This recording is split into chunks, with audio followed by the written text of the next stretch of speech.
रण भव भय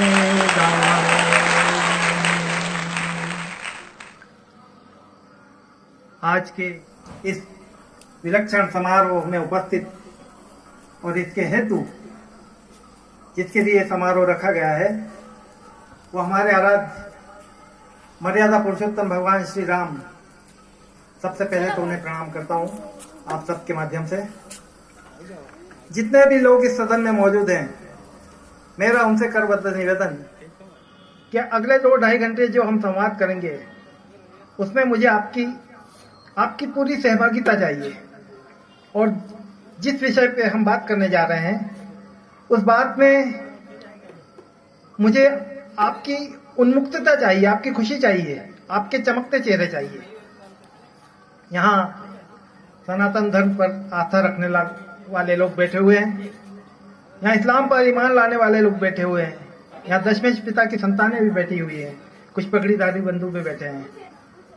ये क्यों आ गए हैं? इसका कारण है इतने लाखों वर्षों बाद भी भगवान हमसे पराया है।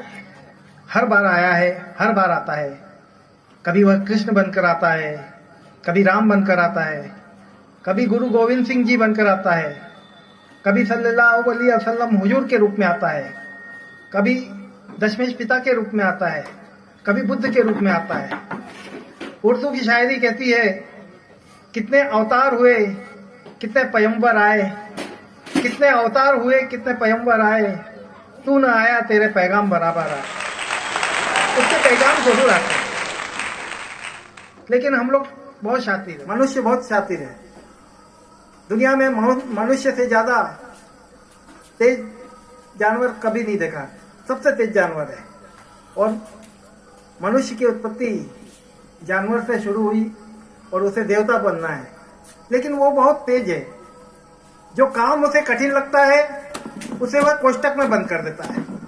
ईश्वर पृथ्वी पर आया, उसने हमें गले लगाया, हमारा दोस्त बना, उसने हमारे साथ संबंध स्थापित की करे, हमारा भाई बना, उसने करके दिखाया कि ऐसे होता है। हमको लगा ये तो बहुत मुश्किल है, पिताजी की मानना, बाप की मानना तो बहुत मुश्किल है, घर छोड़कर निकलना तो बहुत मुश्किल है। तो हमने कहा एक काम करते हैं, मुश्किल आसान करते हैं। ये ईश्वर है, इसे मंदिर में बंद कर देते हैं, फिर कहेंगे कि ये ईश्वर है, ये कर सकता है, हम तो आदमी हैं। हमने चालू करने से काम लिया। महात्मा गांधी के मार्ग पर चलना कठिन था, इसलिए हमने हर शहर में महात्मा गांधी मार्ग बना दिए। ईश्वर की पृथ्वी पर यात्रा मनुष्य की पशु से देवता बन जाने की यात्रा है। आज की तिथि में इस कार्यक्रम को संबोधित करते हुए जहां कुछ हजार लोग सुन रहे हैं, उसमें ये मैं मानता हूं कि कुछ न कुछ ईश्वरीय योग भी है। राम पर हिंदी की पहली बड़ी कविता खड़ी बोली के लिखने वाले कवि मैथिली शरण गुप्त का आज जन्मदिन है। आज हरियाली तीज है। आज ही के दिन भगवान शंकर ने माता पार्वती को अपनी पत्नी के रूप में स्वीकार किया था और गोस्वामी तुलसीदास जी रचित रामचरितमानस यहीं से चालू होती है, जिसमें भगवान शंकर मां पार्वती को कह रहे हैं कि मैं किसकी पूजा करता हूं।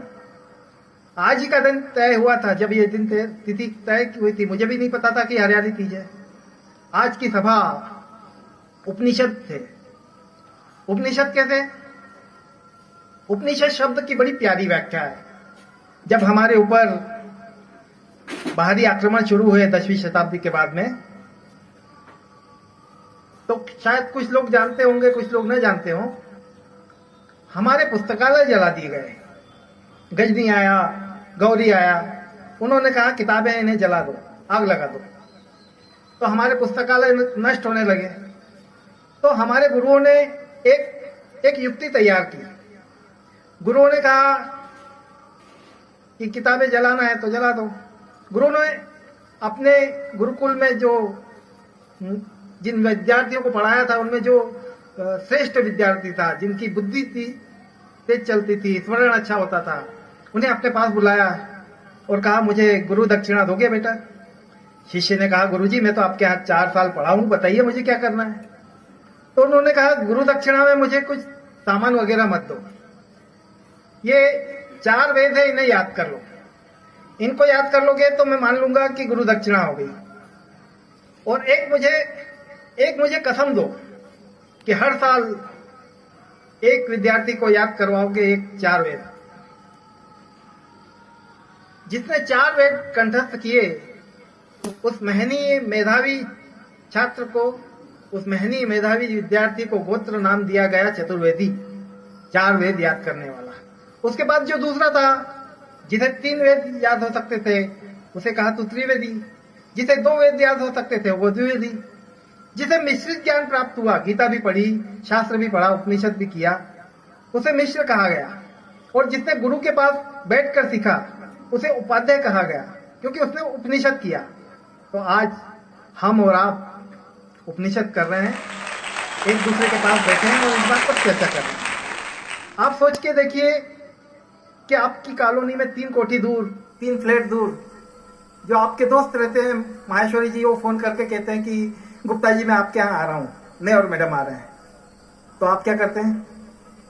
सोफे पे जो उल्टे सीधे तकिए रखे हैं उन्हें ठीक कर देते हैं, कर देते ना। लेकिन यदि दूसरे शहर से आपके बहनों ही आपको फोन करे कि भाई साहब मैं आपके यहाँ आ रहा हूँ, हम लोग आ रहे हैं, पकौड़ी बनवा लीजिए, तो आप क्या करते हैं? चद्दर भी ठीक कर देते हैं, कमरा भी साफ कर देते हैं। लेकिन किसी दिन आपका कोई सुपरस्टार जिसे आप पसंद करते हैं, सचिन तेंदुलकर, विराट कोहली, अमिताभ बच्चन, प्रधानमंत्री, कोई भी, वो यदि आपसे कहे कि मैं आपके यहाँ आ रहा हूं, तो आप इंटीरियर वाले को बुला लेते हैं कि सामने से सही कर दो, गेट भी सही कर दो, पेंट भी कर दो, ये भी कर दो, बड़ा अतिथि आ रहा है। तो जब इन सामान्य अतिथियों के आने पर इतनी साफ सफाई है, तो इस परिसर में तो राम उतरने वाले हैं, तो ज्यादा साफ सफाई क्या हो सकता है? ज्यादा क्या? आप जिसे कहते हैं ना भक्त हो जाना विषय का, इसके विपरीत शब्द क्या है? उसके विपरीत शब्द है विभक्त। विभक्त कभी भक्त नहीं हो सकता। तो इस परिसर में रहे तो विभक्त होकर न रहे, 100% इधर के होके आ रहे। ये मैं इसलिए कह रहा हूं कि मुझसे बड़े ने कहा, बाबा ने कहा, तुलसीदास जी ने कहा कि स्वांत सुखाए तुलसी रघुनाथ गाथा। और ये मेरी आपकी अपनी स्वयं की यात्रा है, और इसका लाभ आपको, मुझे, हमको, सबको मिलेगा। हर कला अपने आप में शुरू होती है, अहेतुक शुरू होती है। अहेतुक बड़ा प्यारा शब्द है।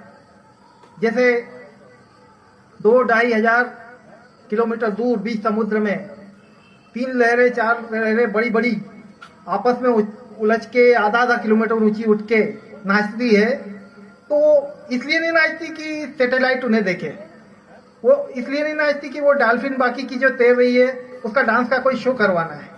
वो इसलिए नाचती है कि उसके अंदर वो ऊर्जा है। इसे अहेतुक कहते हैं। तो आज हम और आज का ये सदन अहेतुक सदन। विश्वामित्र ने जब भगवान को लेने गए तो गुरु ने कहा, पिता ने कहा कि इसे क्यों ले जा रहे हो, किसी और को ले जाओ, मेरी सेना ले जाओ। तो विश्वामित्र ने कहा 4 चीजें हैं, वो यदि आ जाए तो मनुष्य अहंकारी हो जाता है।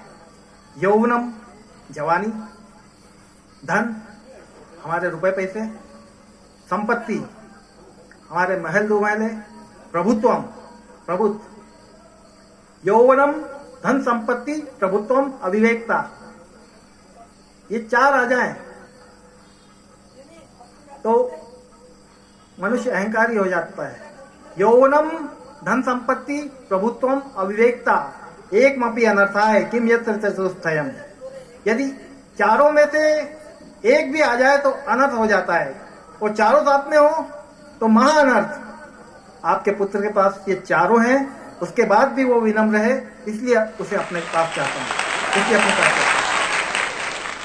आद्य शंकराचार्य जी ने जब पूरे भारतवर्ष में सनातन धर्म का ध्वज लहरा दिया तो सुनते हैं कि वो बनारस गए थे, बाबा विश्वनाथ के धाम।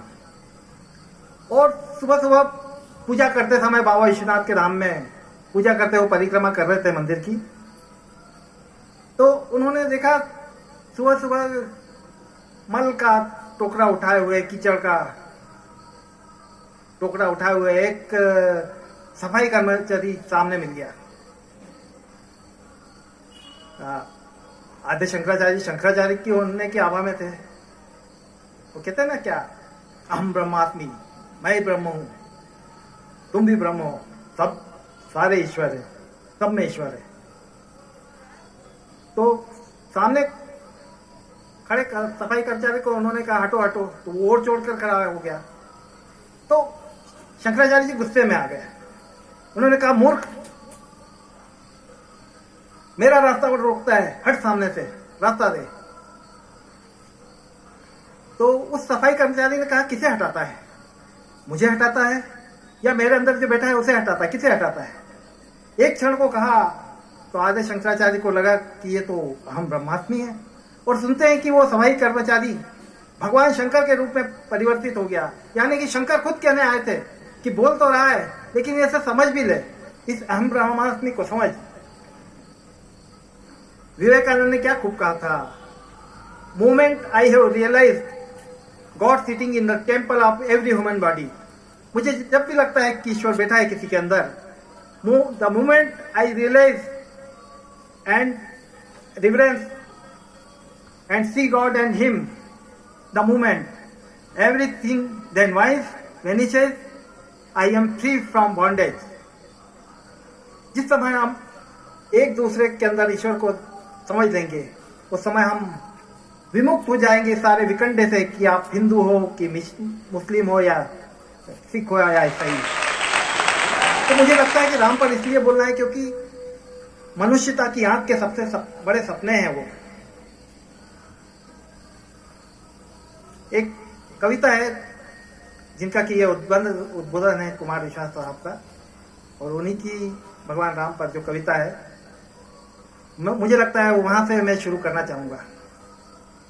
मानवता की खुली आंख के सबसे सुंदर सपने राम, मानवता की खुली आंख के सबसे सुंदर सपने राम, जिव्यावाणी अर्थवती हो गई लगी जब जपने राम, जिव्यावाणी अर्थवती हो गई लगी जब जपने राम, मानवता की खुली आंख के सबसे सुंदर सपने राम।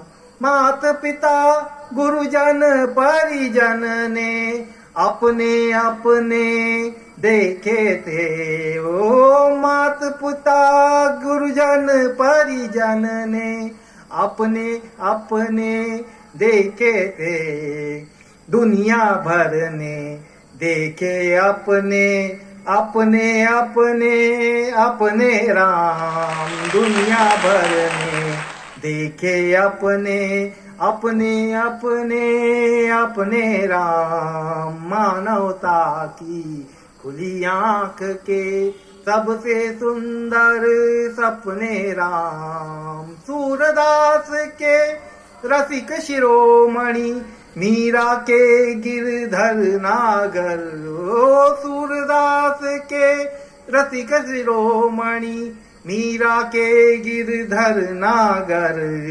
वाल्मीकि तुलसी कंबन के अपने अपने अपने राम, वाल्मीकि तुलसी कंबन के अपने अपने अपने राम, मानवता की खुली आंख के सबसे सुंदर सपने राम, मानवता की खुली आंख के।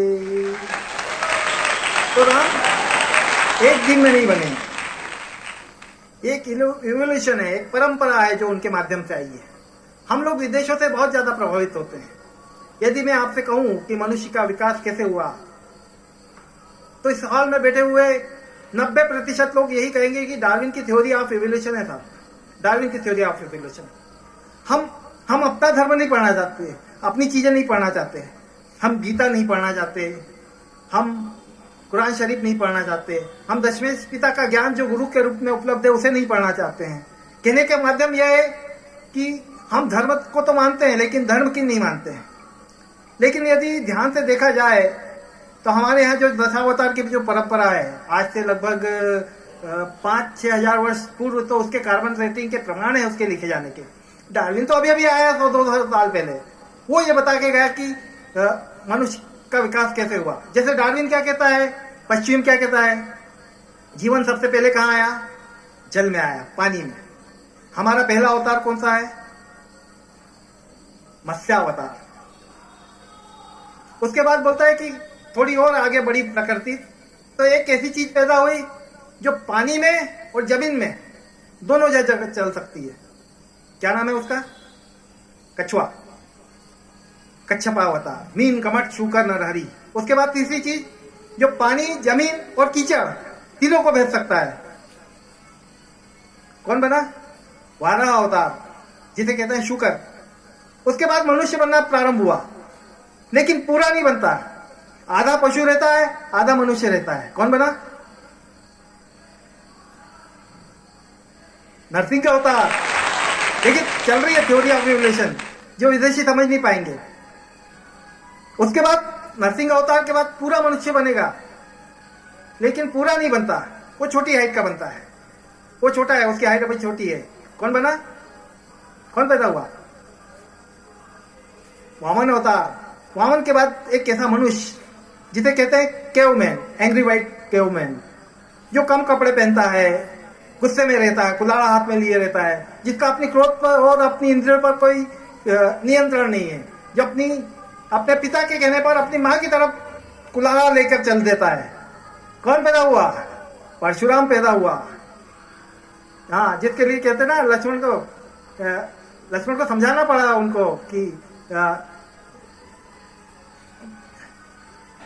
यहाँ कुमार बतिया कहूं नाई, देख तर्जनी डर जाई। परशुराम के बाद एक ऐसा मनुष्य जो दीप्ति में तो परशुराम जैसा है, लेकिन जो ज्यादा सामाजिक है, मर्यादा समझता है, वो जो आगे होने वाला है प्रकृति में उसका नियामन करने आया है, उसकी मर्यादा स्थापित करने वाला आया है।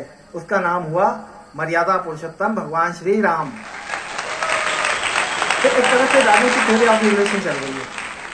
लेकिन राम कैसे हैं, राम शांत रहते हैं, प्रिंस चार्मिंग है, मुस्कुरा देते हैं जरा गुस्सा आता है तो, बड़े सीधे हैं, बड़े सरल हैं, सीधी बात कहते हैं। जब उनसे कहते हैं लक्ष्मण, मैं प्रतिमा नाटकम पढ़ रहा था, उसमें मैंने देखा, तो उन्होंने कहा कि 3 तरह के पातक होते हैं। लक्ष्मण ने कहा आप कब्जा क्यों नहीं कर लेते। भगवान ने कहा कि 3 तरह के पातक होते हैं। पिता जिसने रक्त दिया उसके खिलाफ चला जाऊं, ये एक पातक है। माँ जिन्होंने सगी माँ से भी ज्यादा प्यार से पाला है, उनके खिलाफ चला जाऊं, ये एक पातक है। और पाप की जिसकी सोच के सीमा के बाहर खड़ा होकर पराजित भाव से देखता है, उस भाई भरत के खिलाफ चला जाऊं, ये भी एक पातक है। तू मेरा भाई है, बता इनमें से कौन सा पातक करके मैं बता नहीं। तो राम पहले सामाजिक है। राम का जो डीएनए है जो है वो रिसेशन का डीएनए नहीं है, वो एवोल्यूशन का डीएनए है। इसलिए उनमें अपने सारे पूर्वजों के गुण मौजूद हैं। जैसे उनके एक पूर्वज हुए दिलीप, जिन्होंने गाय की रक्षा के लिए अपना जीवन उत्सर्ग कर दिया। सच्चे वाले गोपालक थे, ऐसे वाले नहीं जो आजकल घूम रहे हैं, अच्छे वाले गोपालक। गाय की रक्षा के लिए संकल्प करते हैं। विप्र धेनु सुर संत हित, तुलसीदास जी का विप्र धेनु सुर संत हित दीन मनुज अवतार। विप्र धेनु और संतों और देवताओं की रक्षा के लिए अवतार लेते हैं। दूसरे उनके सबसे पुराने पूर्वज हरिश्चंद्र, जिन्होंने मणिकर्णिका के तट पर अपनी पत्नी से टैक्स मांग लिया, और जब उन्होंने उस साड़ी के छोर को काटा भारत उस दिन से सतयुग के समापन की घोषणा हुई, वो उनकी तरह है। अपने पिता की तरह बात पर अड़ जाने वाले, एक बार जो बात कह दी वही कह देंगे। उनके एक और पूर्वज हुए हैं भगीरथ, जिन्होंने हजारों वर्ष हर्षिल वो जगह है गंगोत्री के पास, जहां बीच गंगा की धारा में एक बहुत बड़ी चट्टान आकर फंसी हुई है भगीरथी के तट पर।